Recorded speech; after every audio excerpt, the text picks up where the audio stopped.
I mentioned tonight's conversation will be moderated by Sarah Wilson. So Sarah is a New York Times and Amazon bestselling author, a podcaster, a thought leader, a minimalist, philanthropist, and climate advisor. Multi-talented, I will say. She founded the international I Quit Sugar movement, wrote the international bestsellers I Quit Sugar and First We Make the Beast Beautiful. And she's been ranked in the top 200 most influential authors in the world. Sarah is the author of another 11 cookbooks that sell in 52 countries, and her most recent book, This One Wild and Precious Life, won the 2021 Gold Nautilus Award. She continues the conversation started in This One Wild and Precious Life through her podcast, Wild, which explores deep conversations with philosophers, creatives, poets, scientists on all the big questions that haunt us, some of which we'll be touching on tonight. And I'll say in a previous life, Sarah was also a News Corp journalist. I promise not to hold that against her personally. And an opinion columnist, editor of Cosmopolitan Australia, and the host of MasterChef Australia before she founded the largest wellness website in Australia. So without further ado, I will hand over to Sarah to introduce our panel and start the conversation. Thank you, Sarah. Thank you so much, Ed. I'm very sorry about that very long bio. I can only blame my age. It's called just being old and been on the planet for a while.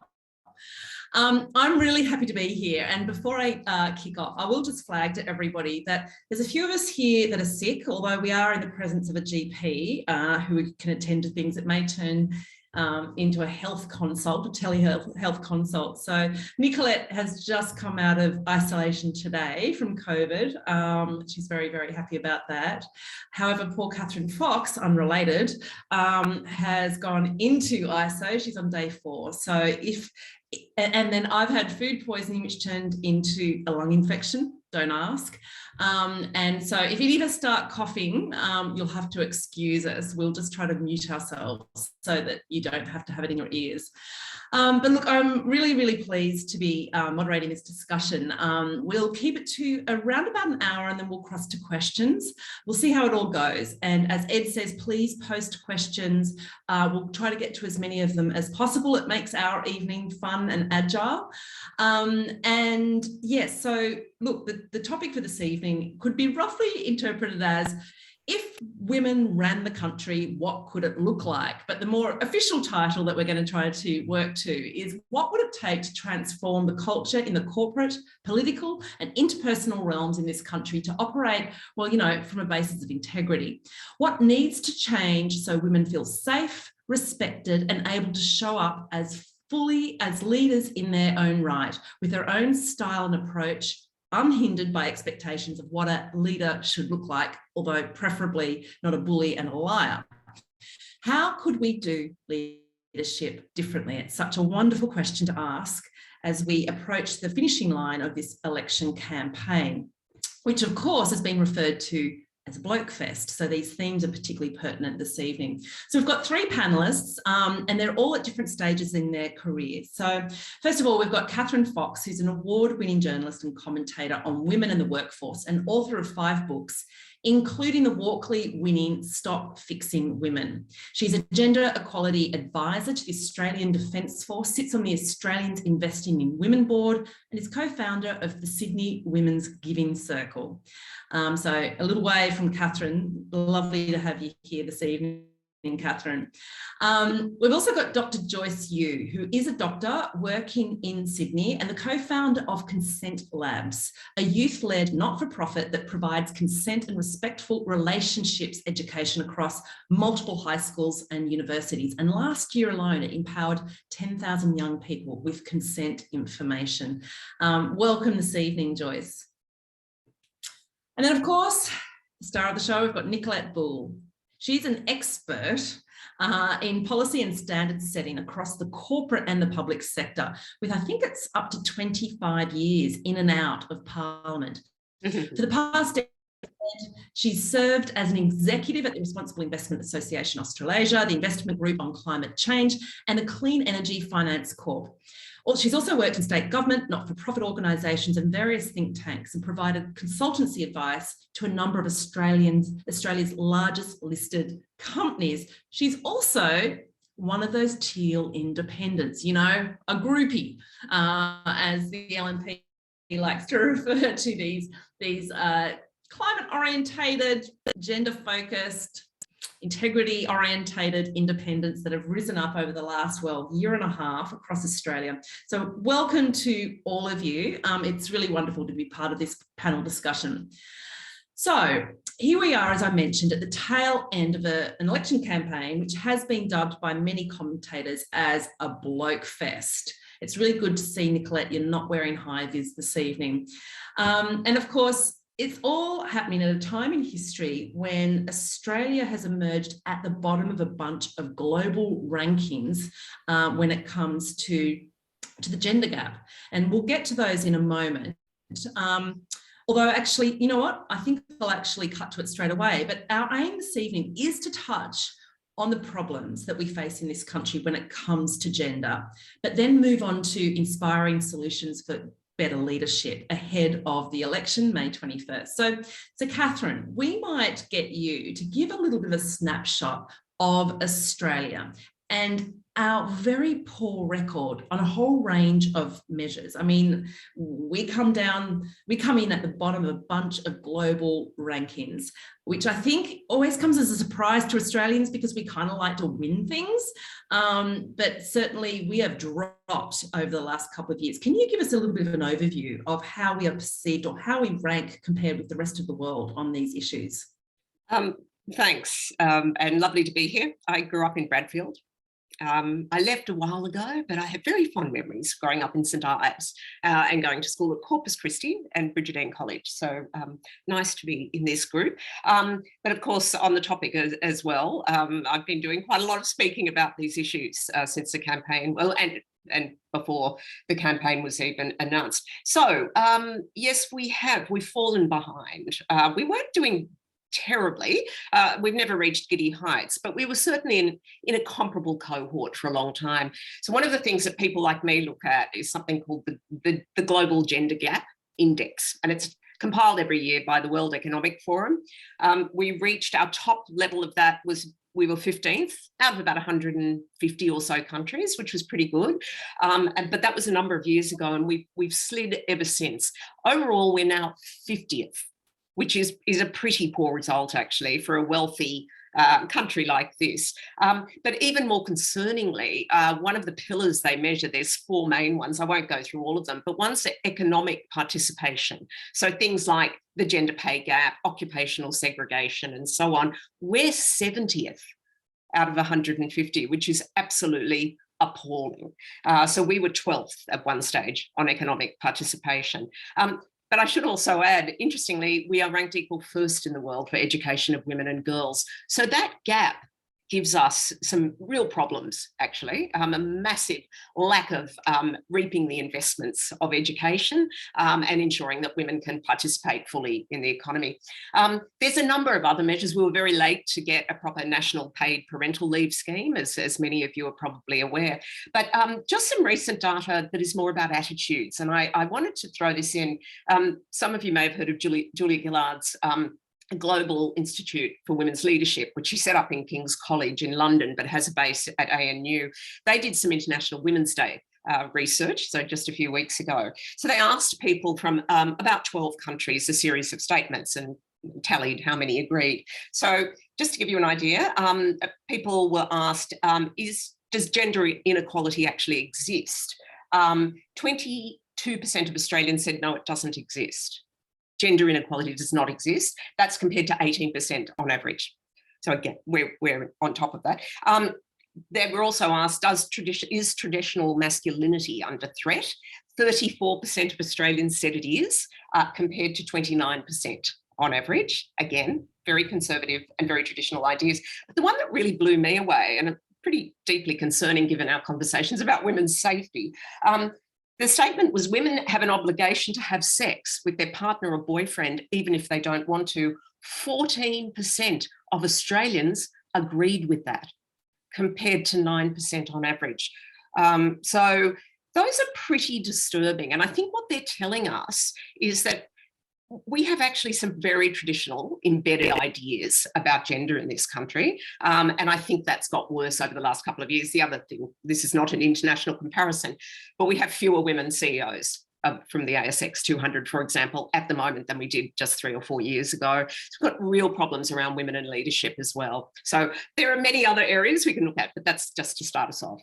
Yeah, no, thank you for that overview. I think it really alarms people. I rattle off some of those statistics. For women's safety and health, we've also dropped to 55th place. Yeah. And so in many of those rankings, we're behind Kazakhstan, Saudi Arabia. Oh, yeah. Yep. I mean, it is very, very stark. And I think that gap you mentioned between the fact that we're, equal number one when it comes to education, but when women enter the workforce, it's almost like that promise, that expectation is devalued. And it's simply an experience that... And also to state the obvious, Sarah, a lot of that was exacerbated by the pandemic.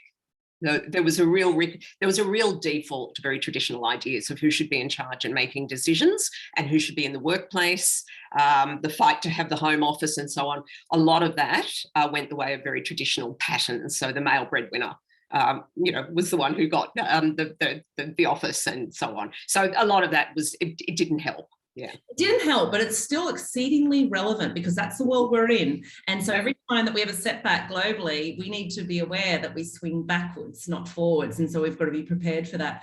But look, having established that sort of, I guess, framework, Nicolette, I know that you've recently drafted an op-ed yet to be published. However, you did grant me a read of it this afternoon.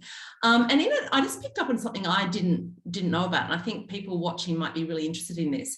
Under Bob Hawke, we had a statement for women in the budget. So it was about a discussion, a statement that was about where resources could be allocated through a gendered lens. And that appeared in 30 consecutive budgets since 1983 or so, until 2013 under an Abbott-Hockey budget, and that hasn't been seen since. So this kind of stopgap, this kind of assessment or overview is missing now from every single Australian budget announcement. And I'm just wondering, there's so many factors that have contributed to our horrible world standing, but do you feel that this may have contributed to where we're at today? Yes, the causal link between them, of course, it can't be definitively made, but I'm going to say yes. And like if we're going to stick in the Parliament and that World Economic Forum league table, we also slipped from, we're down at 50th in terms of global rankings around gender diversity in our Parliament as well.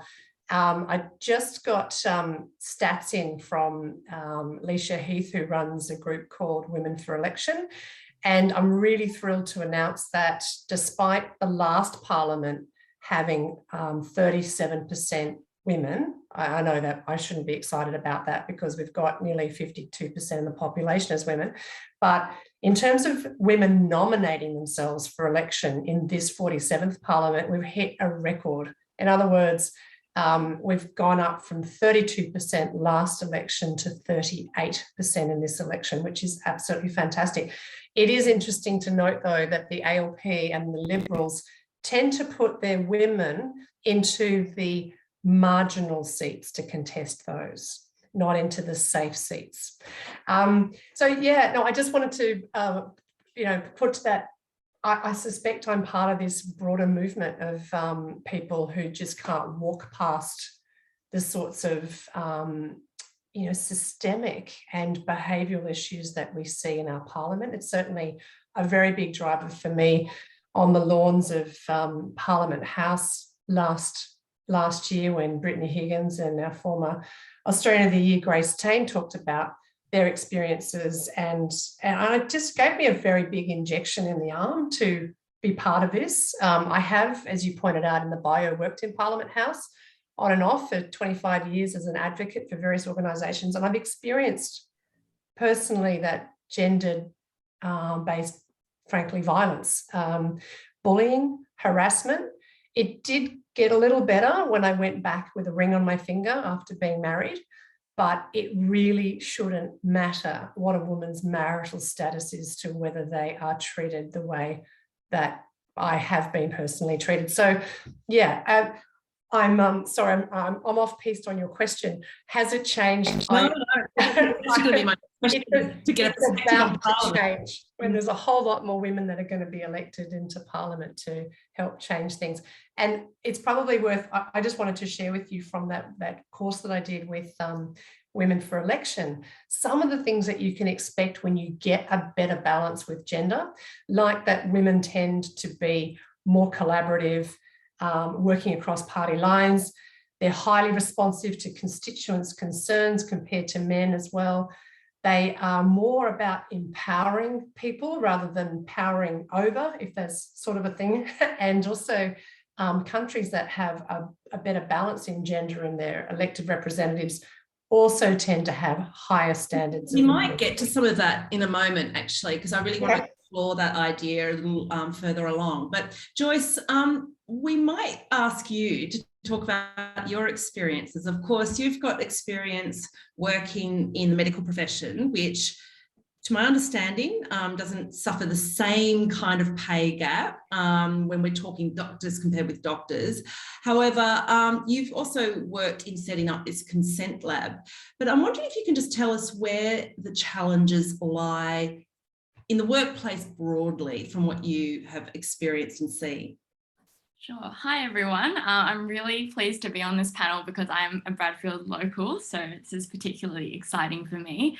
And yeah, just to sort of speak to my experiences, I think I have a really interesting perspective. I'm a young woman, and so I really resonate with a lot of the stats that Catherine and other panel members have sort of brought up. So I'm also a junior doctor, which means that I'm in my second year of being a doctor. So I have the privilege of also being a relatively small cog with a lot of hierarchy above. So looking at how leadership actually trickles down to me.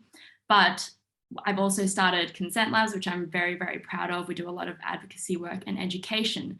And the reason that we started that is because of those statistics that you mentioned, Catherine. It's because, you know, in my own experiences and in my peers' experiences, we found that there were those sort of quite what we sort of is termed toxic ideals of masculinity, which in their own right are fine, but when they trickle down and they affect the way that, for example, men can display emotion and how it impacts people interacting with each other and how a relationship can be respectful, then that's when we hit issues. And so issues of consent, harassment, and assault, they did affect us. And that's what kind of brought the passion to starting consent labs. And I guess, you know, in my position there, we've done this for about 6.5 years now, which is pretty exciting. And I've been able to essentially design our own workplace in a way. It doesn't look like a traditional workplace, but seeing how a female-founded organization kind of can display different styles of leadership, really thinking about what's important to young people. So I think, yeah, it's quite interesting to be in this perspective. Joyce, what are the things that are important to young people in the workplace? What are some of those structural things, structural policies or frameworks that you've put in place that you feel is a better way to go about things? Yeah, so I think that what's really important to young people is that work and the workplace is no longer just seen as a place that you go and then you return from. All the supporting factors, everything about the organization or the company that you work is really, really important as well. And so, you know, something that is really passionate to everybody that works at Consent Labs is thinking about policies and whether or not it's just lip service in terms of supporting women in leadership or women progressing in their careers, but also, you know, what happens when that intersects with other types of minorities. So for example, if you come from a different ethnic background or if you belong to the LGBTIQA+ community. And so having robust policies is actually very, very important to young people. And there's actually a trend on TikTok that sort of jokes at how Gen Z in particular are really readily, you know, kind of like, especially after the COVID pandemic, kind of throw their hands up in the air and they're like, look, I don't enjoy the place that I work. It doesn't support me. It feels like I'm just here, you know, and I don't have that independence and individuality, and so they move on. And so I think that's also been in the news recently as well. Yeah. Sorry about that. That was bad timing on my part. That's a very interesting perspective. And I think it is incredible how the intersectional element is so important, looking after minorities and all kinds of women's experiences, because I think one criticism of feminism over the years has been that it has been particularly white and privileged. But I think that is very much shifting with your generation and the perspectives that you bring. Nicolette, I wouldn't mind now moving on to sort of what are some of the real systemic and policy issues that have landed us here. I think we all agree that behaviour is informed by policies and structural issues, but also vice versa. And of course, Australia could certainly do with some better policies that encourage better and more balanced leadership. What are some of the real pieces in the puzzle that are missing in, and let's talk from the top down, from the sort of the public policy arena down, where are things really going wrong? Well, it's everywhere, isn't it? Unfortunately, it's systemic. I asked you a real doozy of a question here. I mean, oh my God. It is institutional. It's I don't even know if it's intentionally hardwired in there, but it's in there. It's I don't know if anybody else saw Women's Agenda, Georgie Dent's article this morning, and she talks about you know, the motherhood penalty, basically, so that, you know, to some, like, it's not unique to Australia, of course, but of course having a baby just erodes the capacity of women to develop and to maintain like economic security, and of course then to participate and progress through their careers, and just, you know, relative to men, who tend to not be the primary carers, of course, of the babies, although that is shifting somewhat. This choice, if you like, and the fact that they give birth and what have you, essentially creates this social and economic and individual and collective sort of disparity, and it impacts them on financial insecurity, and can lead to poverty as well. It entrenches the inequality. You know, it limits women to fulfill their potential, and overall, it hampers national productivity. So the reason that I look at Australia and I see how poorly we are performing is kind of a function of two things. One, other countries have actually put in place policies to try to improve that gender inequality, and that's probably, you know, to remove that gap between men and women, or between those that stay home and care and those that are, you know, off in their careers. And Australia just hasn't.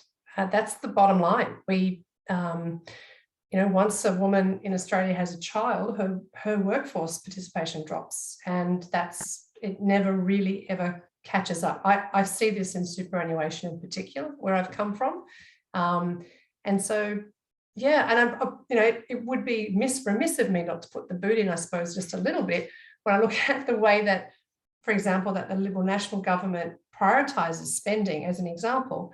You see things that are not in the areas favoured principally that women need. So we're looking at money on maybe car parks and submarines and whiskey bars, and not on childcare and aged care and other care economy sectors that women generally rely on and also are employed in.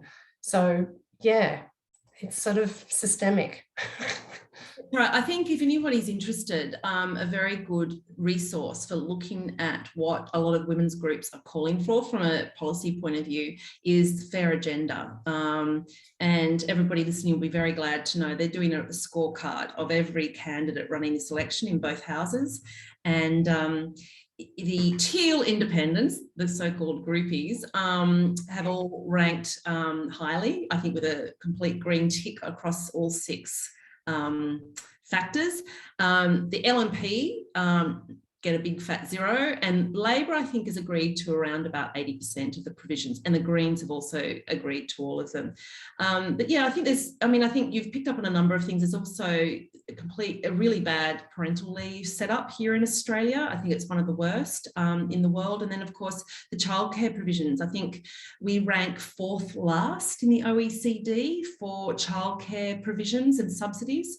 So yeah, and they're the two factors, of course, that lead to that pay gap. And then, of course, problems down the track with superannuation and women falling into poverty in their 50s and 60s so readily.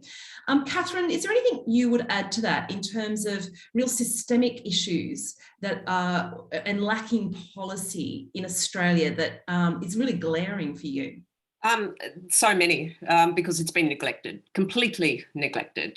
Women have not been a priority. We've had many, many fantastic people working in this space. We have economists. Kate Jenkins has laid out her recommendations. There is no shortage of fantastic policy ideas and interventions. You probably saw Sam Mostyn today being quoted, the President of Chief Executive Women. The point that Sam makes time and again, we keep talking about these things as an expense. They're not. They're an investment. Since when, by the way, do we talk about roads as an expense? No, that's an investment. That's infrastructure. We always do this. So the areas where women dominate are seen as marginal, an expense and a cost. And we're at the moment seeing what happens when our aged care system unravels and people die. I mean, it is just appalling, not to mention the incredible pressure on the health system, which Joyce can, I'm sure, tell us about in much more detail. But childcare is a shocking mess, and I've been looking at this for 30 years. Started early. I remember when Paul Keating was trying to sort it out. Look, it's a mess. It needs to be just sort of started all over again. And there are good models elsewhere in the world, and we should be looking at that quite differently. The other thing I just wanted to bring up, and that sometimes it's very important to talk about childcare. I have 3 daughters. It's incredibly important. There is, we often then sort of talk about, oh, that's why women don't make it into leadership. I've, over the years, realised, and more of the work that I've been reading, I've just read a fantastic book about this, said that despite having good supportive policies in some countries, we're still not seeing women getting into leadership. So we've got a long way to go on care and support in this country, without any doubt whatsoever. And as Georgie Den from the Parenthood always says, it breaks down those classic stereotypes because men become seen as carers. And I agree with all of that, but I still don't think in this country we accept that women can be effective and good leaders. I think we're underestimated. We are constantly assessed. I was going to mention this later, but I'll mention now a fantastic book that I recently wrote up for the Australian, The Authority Gap, which looked at research showing that women with identical qualifications and experience, if not more than their male peers, are consistently rated as less competent and less authoritative. And the work in that book is it's staggering when you look at it. And the author actually interviewed Julia Gillard and a number of world leaders, women leaders, to talk to them about it. We're still not seeing, those very traditional stereotypes have still not broken down. So we're still not seen as being naturally competent as leaders and experts. I find that all the time. It's quite amusing because I do a lot of speaking on women. That's because I have a bit of expertise in it, and I happen to be one. Yet men persistently explain the whole issue to me all the time, or interrupt me to put me straight, which is really caring of them, isn't it? Because apparently they know more about being a woman than I do. So we've got a long way to go, and that's about policy change, childcare, the care economy, but it's also about women being appreciated for what they bring to the table. We are, as the cohort, the best educated in this country. And don't tell me women don't have experience. My generation was the one that went to university en masse, thanks to Gough Whitlam. And we've been in the workforce ever since. Women don't drop out of the workforce overnight. They don't. There's no data to support that. We have the experience, we have the credentials. We're not given the opportunities. Yeah, that's a really interesting perspective. Joyce, can I ask, have you experienced mansplaining yourself in your job? Does this happen to you? Are you at dinner parties and, people tell you what you need to know about your profession or consent, perhaps? It's definitely consent. It's definitely not limited to my job or to just my work in consent labs. It's sort of more of like an everyday thing, a bit like asking if the grass is green. But I think, kind of going to like mansplaining is definitely a thing, but I think that's a reflection of the broader systemic issues that Nick and Catherine have sort of talked to. And I am just sort of reflecting on my own experiences here as well. But it is so important to have those policies in place and also then secondarily aim for those attitudinal changes. And so when, I kind of was talking to you on our chat before about how at my level currently, that gap is not as obvious, but that's because I'm only in my second year. And so the differences are a lot less pronounced, but don't worry, in medicine, the gaps that present with gender are definitely there. So I actually, hope to go into surgery. That would be my ideal career in terms of a medical sense. And there's only 14% of women who are what we call fellowed surgeons. So they kind of are sort of at the consultant stage, I suppose. And I've actually been doing research recently on, why it is that women can't actually progress to more numbers or why this may not have happened as quickly. And a lot of the reason why is because, women have to give birth. Training is in your peak reproductive years. And so we did research on the impact of pregnancy and parenthood on surgical training. And the results are not surprising, but they're incredible stats. And a huge part of it is that parental leave policy that you were all mentioning, having a huge impact. And I think one of the main takeaways that we had from that research is that having these policies in place, it's not actually just a woman's issue. It actually benefits all people in society. It benefits everybody that there are more support structures in place. And so, I thought that was a good thing to add, that was sort of, yes, only one industry, but I think it's very reflective of the experiences that women and, all people have in Australia. Yeah, absolutely. It's interesting we talk about women who've had children. I haven't had children. I haven't had big gaps in my career, like so many women do to have children. But I can tell you my experience is not that much different in terms of being given opportunities, in terms of being taken seriously, in terms of being mansplained on a regular basis. So there's obviously a bigger issue at play here. And of course, I think there's multiple things we can draw on, including the bloke culture. Bloke culture is something we don't talk about nearly enough, but I am starting to see a little bit of it emerging. And I think off the back of this election, when we do the breakdown, I think there's going to be a fair bit of discussion about it. But look, Catherine, you mentioned this book, The Authority Gap. Let's go back to it. In that op-ed that you wrote, it was a sort of a review of the book of sorts, The Australian. You pick up on how sort of sexist attitudes are very tricky to address and, are often covert. I'm wondering what role does sort of backlash and denial play in preventing progress in Australia, or even broadly, but I think particularly in Australia as we're identifying? Look, I think it is a particular problem in Australia as well. But as you say, of course, exists elsewhere. I think there's an enormous amount of denial about whether this is an issue. And even more seriously, actually, there's a huge amount of fear and resentment. So that's why I quoted some of those statistics from that research showing that a substantial number of people actually said traditional masculinity is under threat, this isn't an issue, women are making it up, and so on. They may not be opinions that are voiced formally, but I think that does drive a lot of the reluctance to actually move on these things.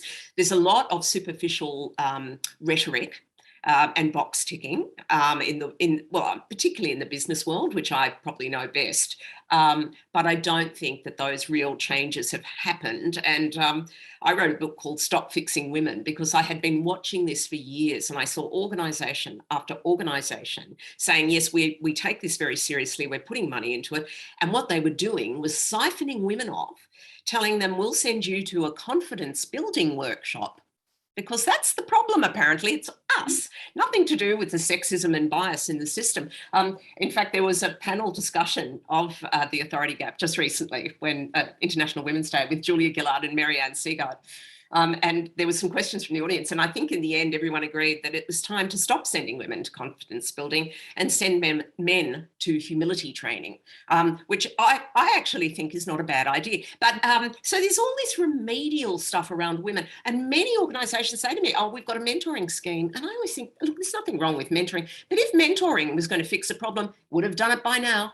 Yeah. And it hasn't. So the fact that we're going backwards with the number of women around the decision-making table, not the only measure that we look at. There are issues right through for low-skilled, low-paid women in particular. I am not denying that. But we don't have any women at the top making decisions about what happens to employees. We are not going to do well because the research is very clear on that as well. More diverse groups at the top, there are better outcomes for women. The gender pay gap narrows, more women are promoted. And we know that. And the other thing we also know from excellent research done in this country by our own Workplace Gender Equality Agency is there is a direct link between diverse leadership and bottom line results, a direct link, not a correlation. For years, we talked about it being a correlation. No, we've actually got really strong, solid evidence. That's the business case, by the way. And people like me were told for years, you've got to make the business case. And I remember one day thinking, I've never heard a man being told to make a business case to have a job. And I think we took a wrong steer there. I really do. I'd be the first to admit I was part of that. I used to say, oh, yes, it's very important for us to make. We've made the business case. We've made it over and over and over again, and it hasn't shifted attitudes. So it's got to be about some other things, which absolutely I agree with Joyce and Nicolette. It has to be about changing the parameters, policies, legislation. Sometimes you can't wait around. You can't say, oh, attitudes have to change. No, you've got to change the rules and the attitudes will hopefully follow. Both you and Nicolette now have picked up on this idea about when you put women into leadership, there are all kinds of wins to be had. And I agree with you, Catherine, having to set metrics for ourselves to prove the point, to prove the case for equality is problematic, but I think it is worth just touching on a little. I know that when you have women leaders, then in particular countries, they tend to have far more robust and progressive climate policies, for instance, and we've seen this around the world, and that's a very, very solid case. Are there any other examples that any of you on the panel want to throw into the mix to show that female leadership, it just makes sense from all kinds of metrics? Nicolette, I know that you sort of touched on this a little while back. Is there anything you want to add to that point? Yeah, I'd say, and this is an absolutely critical point, particularly in 2022, where we have the lowest confidence in public institutions we've had in 25 years, is that when younger people see women in Parliament and in positions of authority, and that is actually improving confidence and public trust in political processes and decision making. That is also, to Catherine's point, there's a causal link between those things proven. So more women in those positions improve public trust, and we need that more now than ever before. Yeah. And what about you, Joyce? Have you come across anything to this effect, perhaps in medicine? Yeah, well, I really think that as someone who's slightly more on the introverted side and who has had to work on their own confidence, particularly starting consent labs, I really resonate with that. And, I think what I've reflected on is really what you were both saying about how women bring that sort of empathetic side and that collaboration. And I think that's true in my own experiences as well. And I would also like to note that it's so, so important that young Australians can see women in leadership, and particularly diverse women in leadership, because it really does make a big difference to see people that look like you or might share the same values as you modeled in leadership. As a young person growing up, I only saw, and apologies, but only, white sort of old men. And I was like, well, I don't see myself kind of being in those roles. And so now I guess leading a charity myself, I think that there's a huge benefit to us, particularly as, consent and harassment and assault are more gendered issues, that we can bring that perspective, that lived experience. I think we really value flexibility, and I know that to be true in a lot of organizations, for example, a corporate office where your hours may not look like 9 to 5 because you're picking up your children, but that doesn't make you any less able to be an effective leader in your work. And I think the good thing about COVID, one of the few good things, is that flexibility is starting to trickle into more traditional workplaces as well. And I think that we kind of, a backlash to the confidence thing is that we're always looking to criticize our organization, but that's actually a positive as well. Really looking within, saying we have a strong growth mindset. We don't have the mindset that we're always right. And so we kind of say to our team, look, you tell us, like, we're often going to be wrong because we have a limited perspective and we only come from our own experience. So if something that we're doing is not right, then please tell us. And, not to sort of toot my own horn, but I think that really was modeled off what we don't see. And, Australian politics is one of the most visible workplaces in the country. Well, it is the most visible workplace. And kind of with the experiences of Brittany Higgins and Grace Tame and Chanel Contos in the consent space, that has become very apparent. And in the work that I do, very apparent that we really need to solve those problems. Yeah, I'm really interested. I want to move on to sort of policies that are going to make all of this better. But I'm interested, just as a young person, what are you and your friends talking about? Your female friends, but diverse friends. What are you talking about in terms of this election and what you're looking for when you're looking at candidates? What are qualities or policies that are really mattering? Is this the kind of thing you're talking about when, I don't know, you go to the pub, the cafe, whatever? Yeah, it definitely does come up in pub conversation. I actually think I saw a stat that this is the year there were most sort of registrations to kind of sign up to vote. And, usually I think young people are seen as quite disconnected from politics, but honestly, the frustration is growing. And I think, the frustration is growing for all Australians, not just young people. But I think young people, and myself included, we feel very unheard when it comes to climate action. Because it's our futures that are going to be affected. And so I think that is the number one thing on everybody's mind. I would say as a close second, the place of women, and particularly there's been so much noise, as I said, with advocates like Grace and Brittany and Chanel. So, where is that going? We can't keep allowing harassment and assault to be commonplace and normalized in, politics, but also in the wider workplaces, because it is normalized. And so I think those are the two biggest things that I would say, at least in my little bubble, that we're kind of talking about. But I think they're hugely important. And I think that, I think we have a voice, and I think that we can definitely vote with that voice in the coming election. Oh, please do. It is. And you're absolutely right. I think it was a record number of enrolments this election, and with the highest number coming from first-time voters, so 18 to 24-year-olds, experienced a huge spike, which is really awesome. I'm just going to remind everybody to post questions because we're going to be crossing to you in a moment. A lot of you are posting comments, which is wonderful, and I'm sure the guests or the panelists will want to read those later. But if everybody could just start posting your questions, small, large, specific, broad, and we'll cross to those shortly. But where I want to head to now, Nicolette, I'm wondering what but sort of the collective of, and I shouldn't use this word, I should be very careful about how I phrase things, the cross-section of different independents that have popped up around the country. I think there's about 30, and they happen to all be women, at least in terms of running in the House of Reps. And there's a couple of men in the Senate that are running as independents. I'm going to ask first question, actually, before I get you to talk through policy. I would imagine you've had a pretty good career. You've done all kinds of stuff.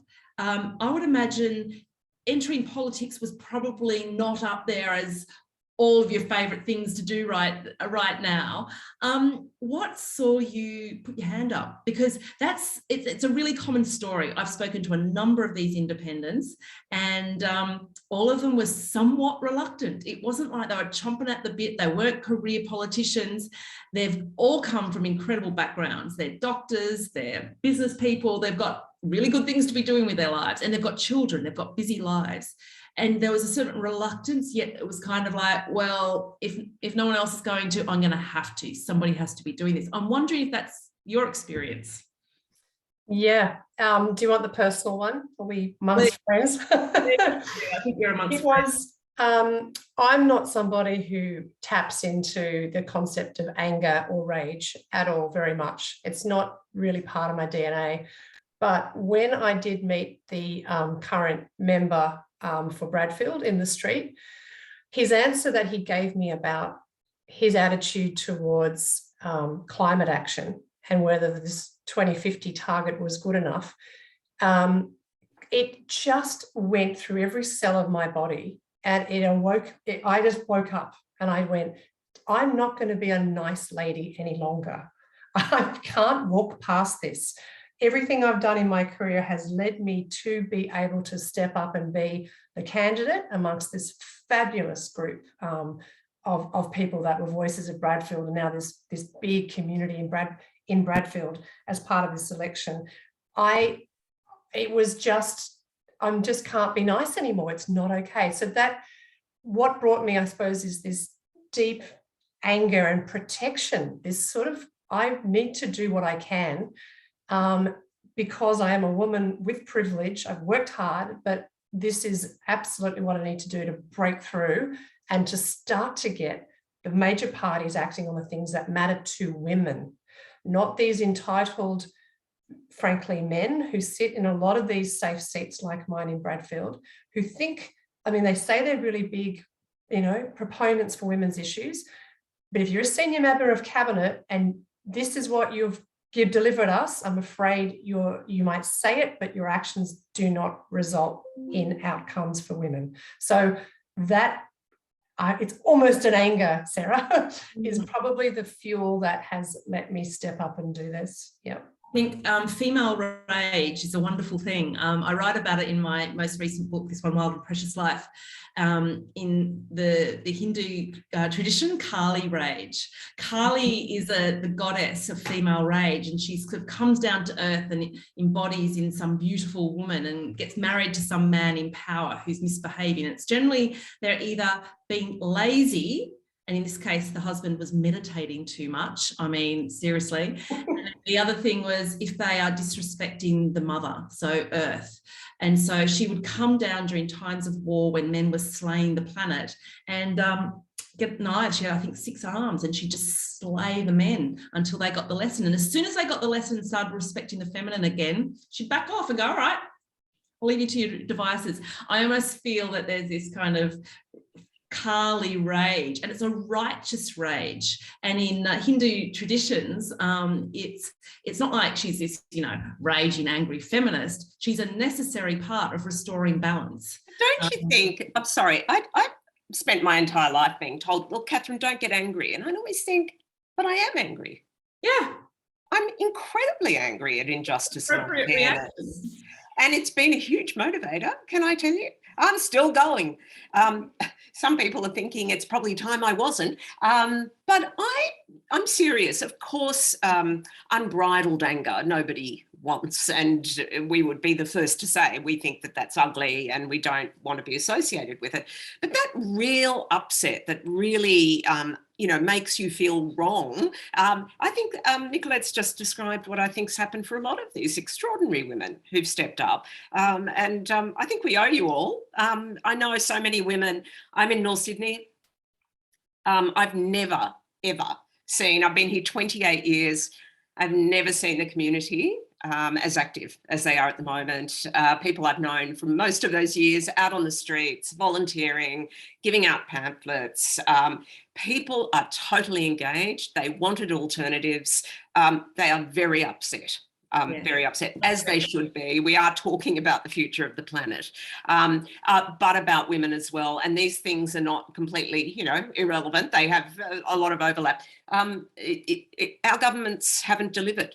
And I think a lot of people are justifiably angry. So again, I just think that, I remember thinking for years, oh, don't be angry, don't be angry. I always was, but I tried to, and then I thought, no.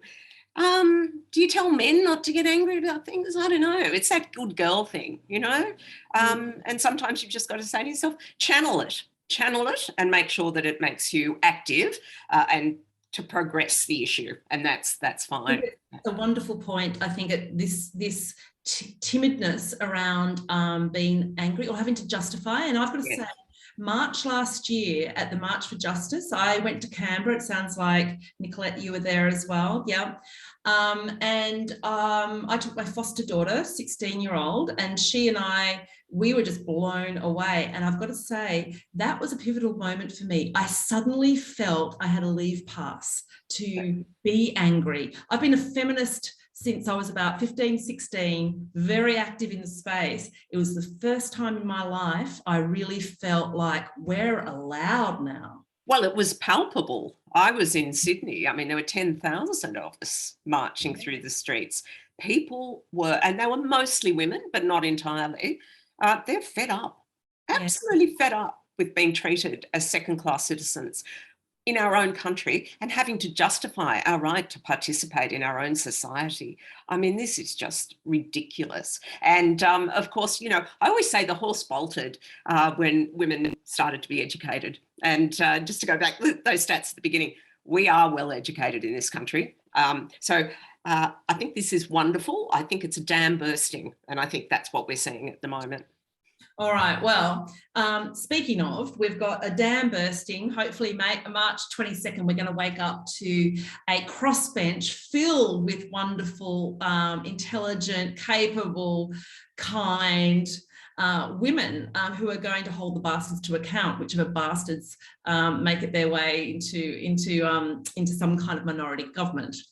So, Nicolette, could you talk us through what you feel are policies that need to be really pushed onto the agenda for major parties to get on board with, et cetera, et cetera? What are the key points? And I think anyone listening to this, whether you're in Bradfield or beyond, these are the issues that I feel we should just be aware of, so that in the next week and a half, we can keep an ear out for them. We can listen to what the major parties are saying, if you don't have an independent in your seat, if you're not in Bradfield.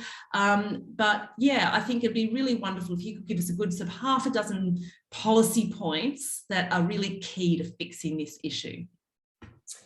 Okay. Whoa, careful. Policy walk going down the hill here. I mean, down into a road hole. The Sex Discrimination Act isn't delivering what it can and should do. There's the Fair Agenda has a lovely principle around preventative pieces, and it links in with Kate Jenkins' recommendation 17, I think, from memory, which is about it's about positive duty. So instead of someone who's a victim survivor having to come and make a complaint about what's happened in terms of sexual harassment, instead it's the duty of care of the a positive care of the employer to have that in place. We have it with workplace health and safety. It's not something new. We can culturally retrofit that in the same way. So that's a big one for me. Yeah. What about superannuation? Because superannuation on top of parental leave, because that's something the Labor Party agreed to a number of years back. They seem to have dropped it. The Liberal Party has put a flat out no to it. Is that something that you also think is important and you will fight for? It is.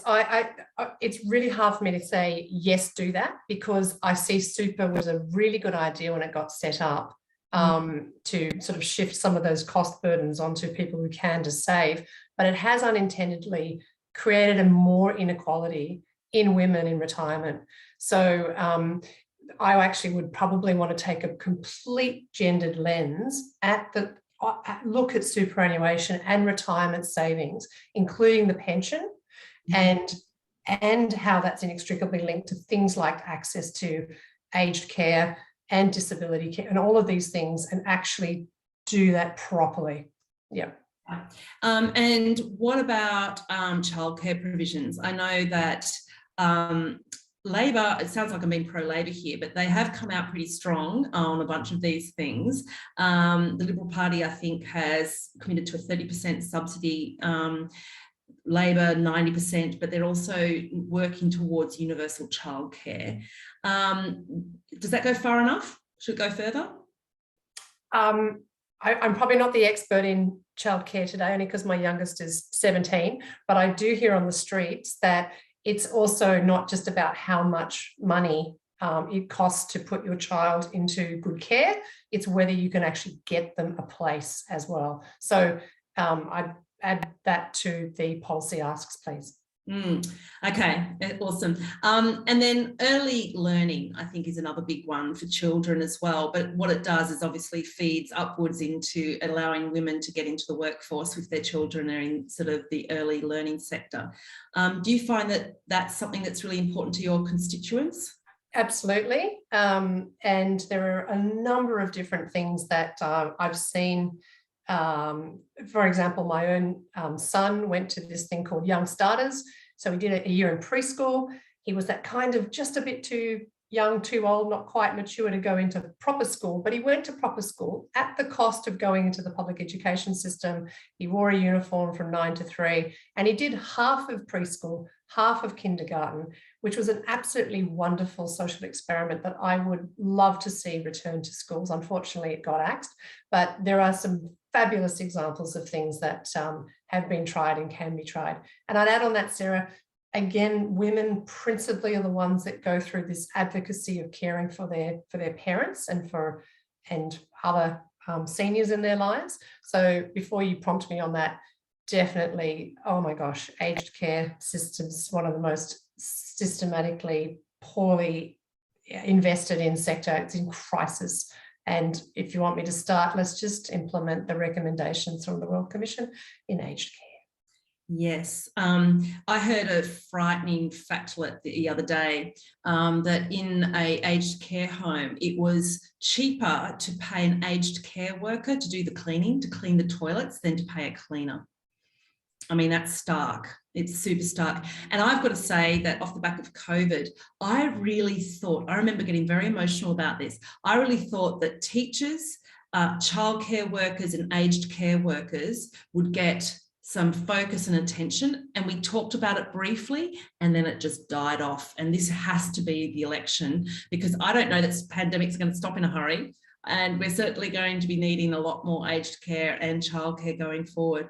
Is there anything else you'd want to tell us about in terms of policies that you really will be fighting for on behalf of the constituents in Bradfield when it comes to this sort of gender gap? Well, only that, yes, hundreds of things. But I'm go to your website to check out one of the big things, apart from the federal ICAC and getting a 21st century economy, so we existentially don't fry ourselves, is this whole reform to our economy, and particularly the tax system. The way that we raise money and the way we spend money also needs to have seen through a gender lens as well, because principally I want a fairer, a more environmentally and socially sustainable and a more productive society, and that means an economy that supports that. So yes, we need to look at how we're going to tax the things that are bad, like carbon pollution, for example, not taxing, price it. Sorry, I wasn't on the record for that.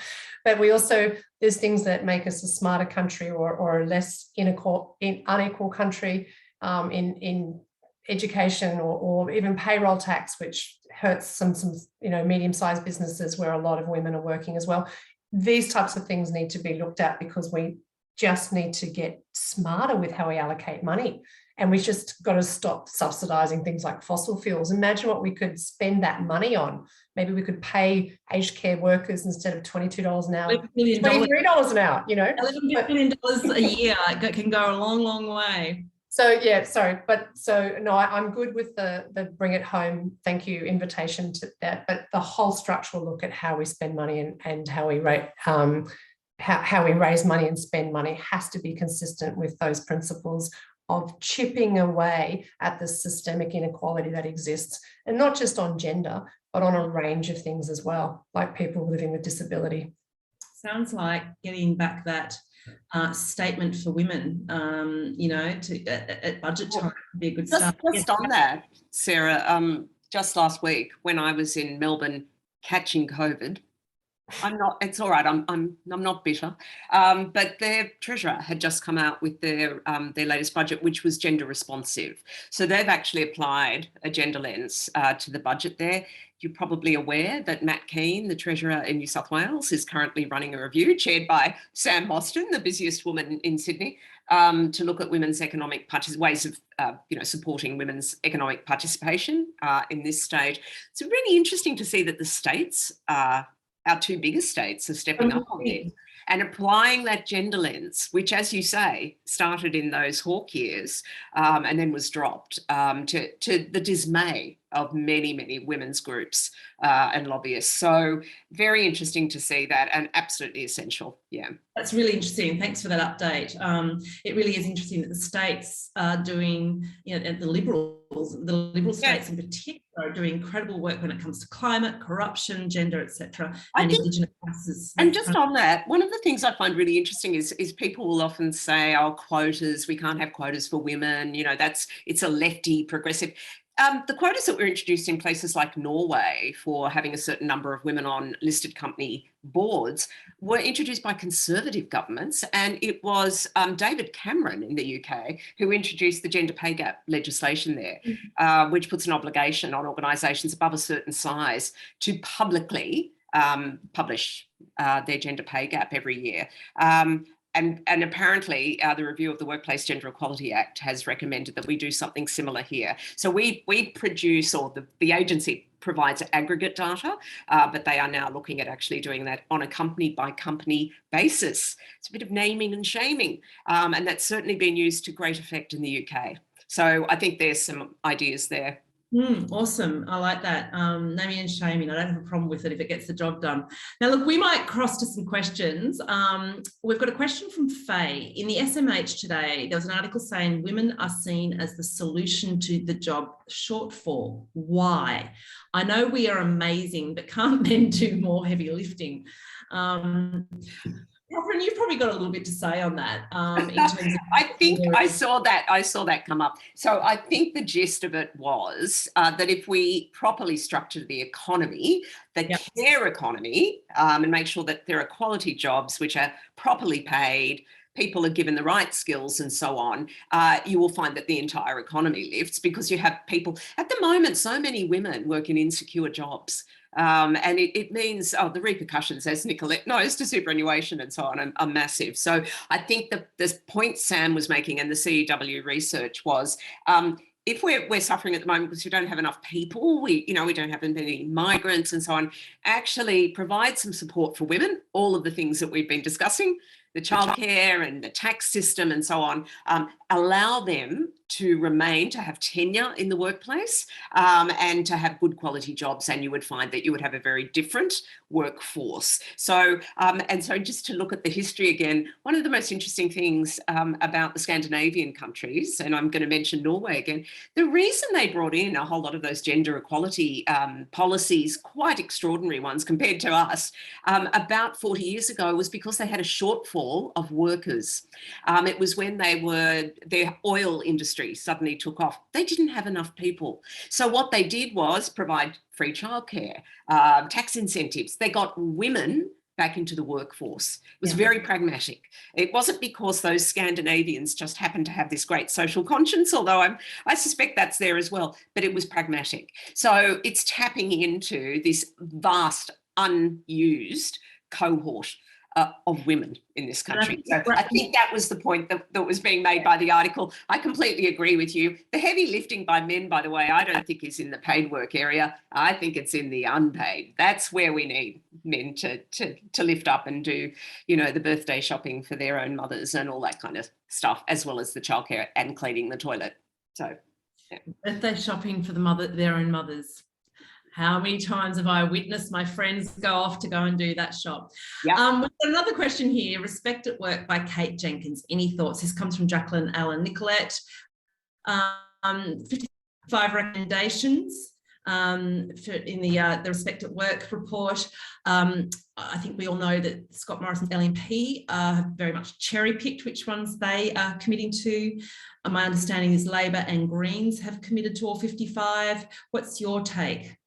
Yep, that's my assessment as well as this afternoon. There are, of the 12 recommendations the 55 recommendations that require legislative change, there are 12 of them, and there are 6 that are in play. So there are still 6 that are not being acted on.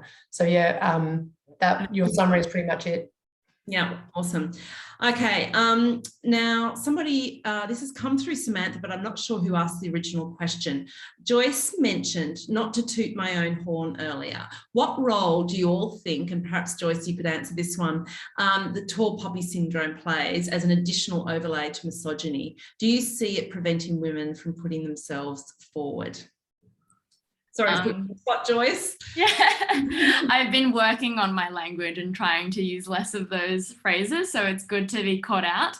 I think definitely tall poppy syndrome, it feels like a very Australian phenomenon that disproportionately affects women and disproportionately affects any other sort of intersection that you add on top of that. And that's certainly true in my experience. I think what's interesting is growing up, I obviously come from an Asian or Chinese background. And so with the tall poppy syndrome that we have in Australia, with being a woman and being taught how to be polite and not too angry, with all of that as well, there's that cultural element for myself, and that obviously a lot of Australians share in different ways, is also sort of like, you know, you respect your elders, which I think is a really nice thing. But sometimes it can, the flip side of that is that it can be that you're not taught to speak up. And so I think, interestingly, in my work as a junior doctor, I think really just sort of being like, well, I don't really have much to add because there are all these amazing seniors who have a lot of experience. But then moving into my role in consent labs, really kind of driving that strategy and driving that advocacy as well in an area that I'm very passionate about. I think I've had to learn to be like, well, no, my voice is important. Young people's voices are important. We of course have to listen to everybody else around us, but we do have something to add. And so I think it's very, very relevant and something that I'm personally working on and also trying to relay to others. Yeah, good on you. I think we can all relate to that using that kind of language, because that's what we do to tone things down and make ourselves palatable. Look, there's one last question here. It's from an iPhone participant.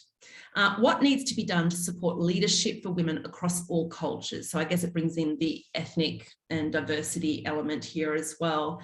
Does anyone want to chime in there? All three of you probably have some expertise in this area. I mean, we might start with you, Joyce, because I know that you speak to this in particular.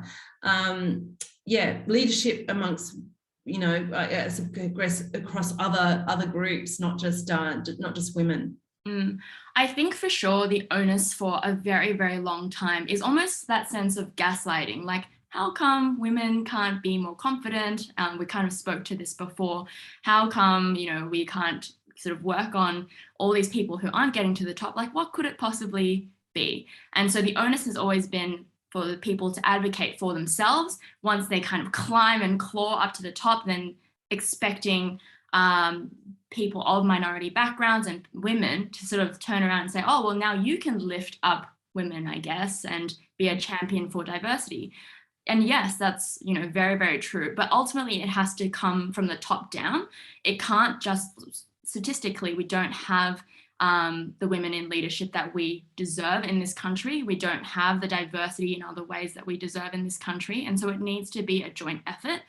Which is why I think I always just go back to that need for policy and that need for leaders who are already established to recognize that this is important. It's something that they need to advocate for as well.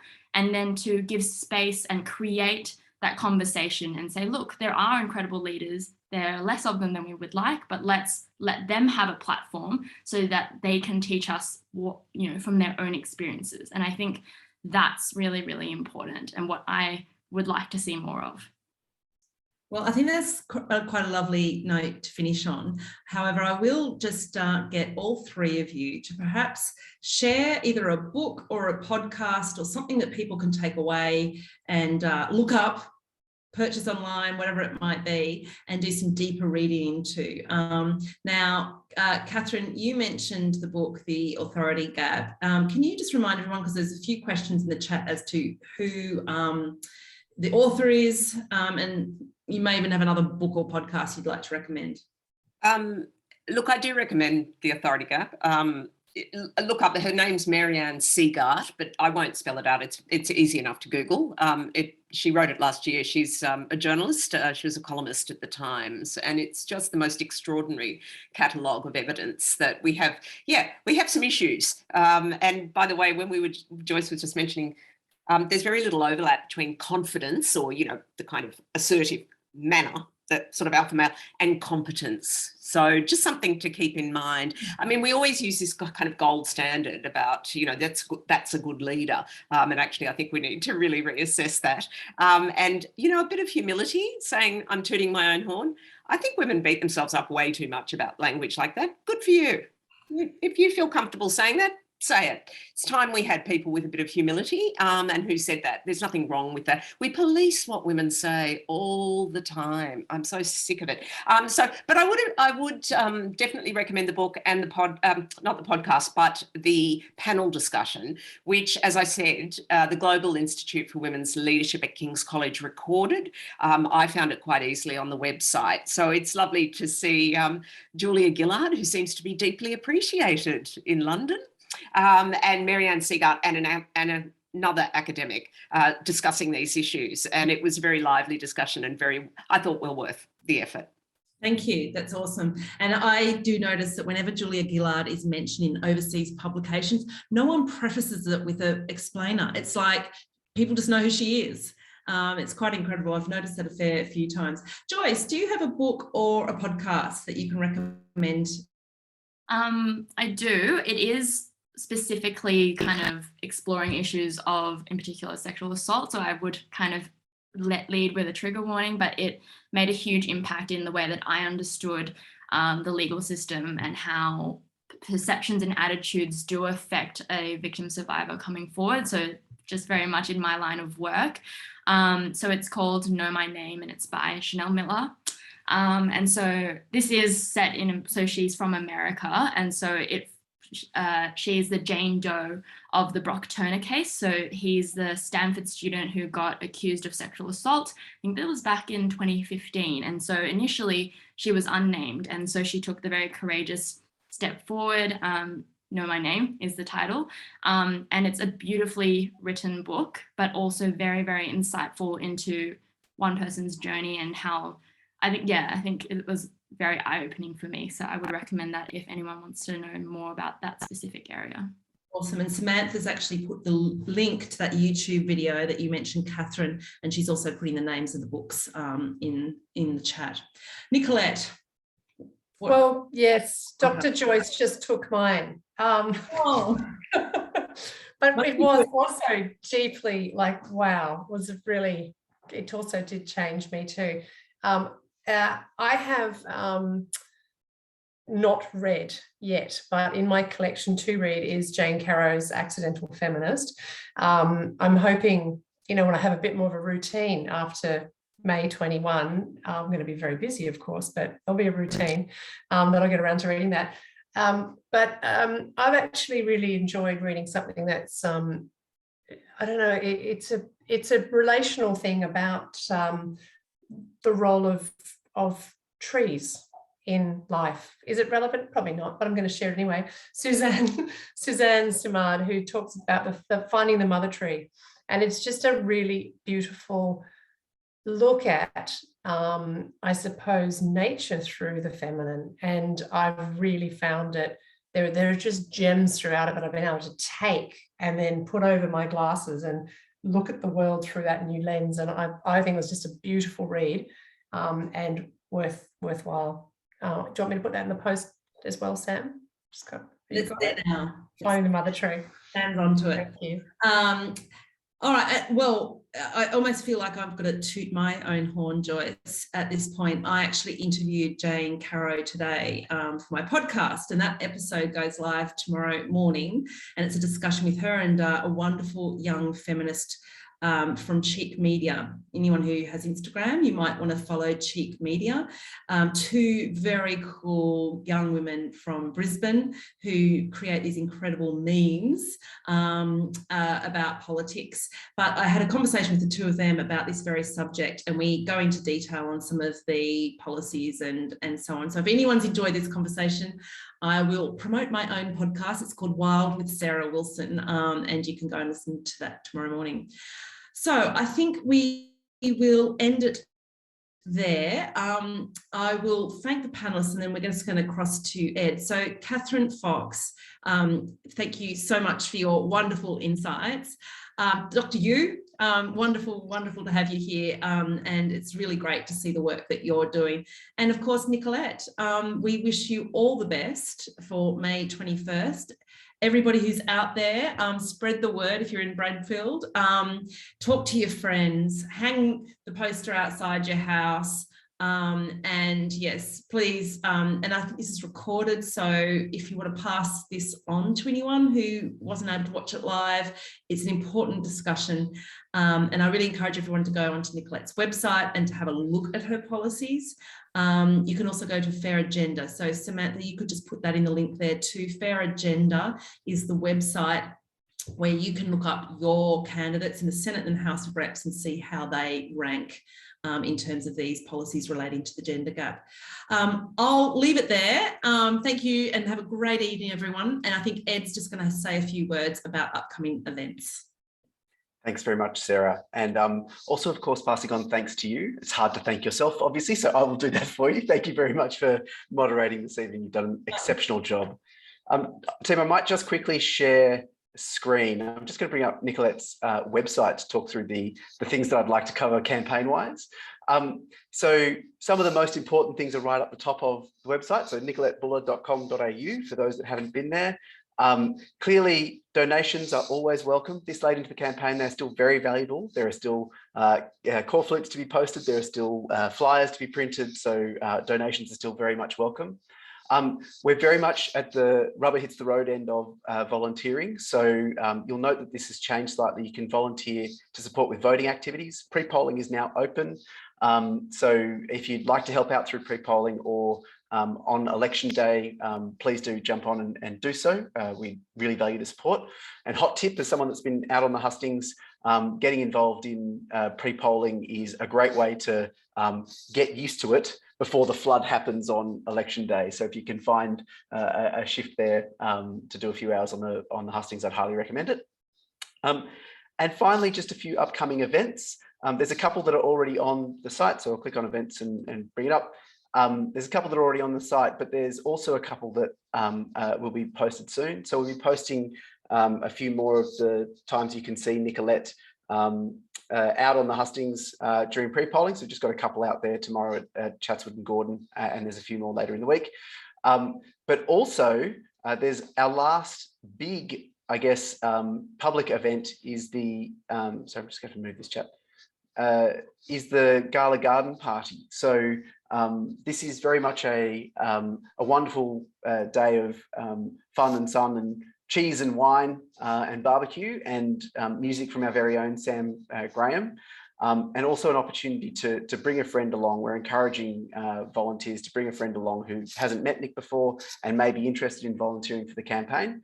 So it's the last chance for, I guess, a big face-to-face event.